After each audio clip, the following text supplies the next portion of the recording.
Martin Dillon's parents never gave up their fight to have their son's death re-investigated. They were convinced that the autopsy was incomplete and the manner of death incorrect.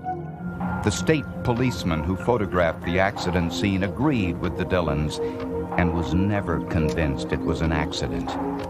It's very frustrating when people don't want to listen and you know something's wrong. And see, back then, the state police, I mean, I love the state police. I was with them for 28 years. But they had, back then especially, a philosophy whereas if you have less time on the job than another man, you don't know anything. All right? Senior man always ruled. In 1991, 14 years after the accident, Frank Zanen and others helped convince the state police to send the evidence to the FBI lab in Washington, D.C. And they also sent the evidence to this man, Herbert McDonald, an expert in blood spatter.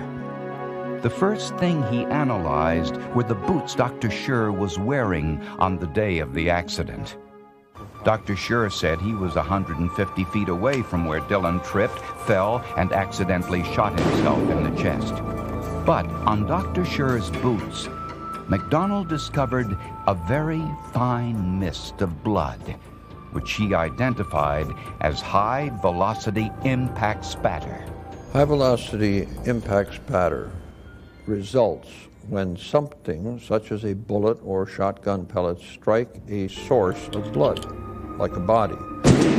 As a result, the energy breaks up blood into very small spots. Their little droplets are almost atomized or vaporized.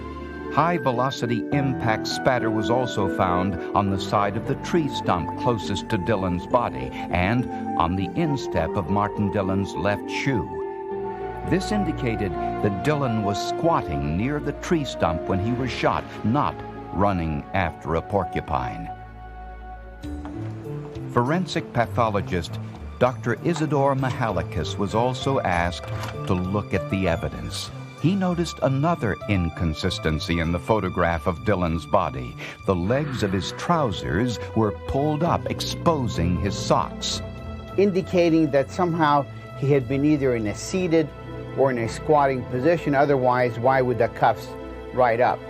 Dr. Mihalakis also noticed what is called scalloping on the edges of the gunshot wound, evidence that the shot pellets had started to spread as they traveled through the air before striking the skin. Scalloping does not occur around a contact wound.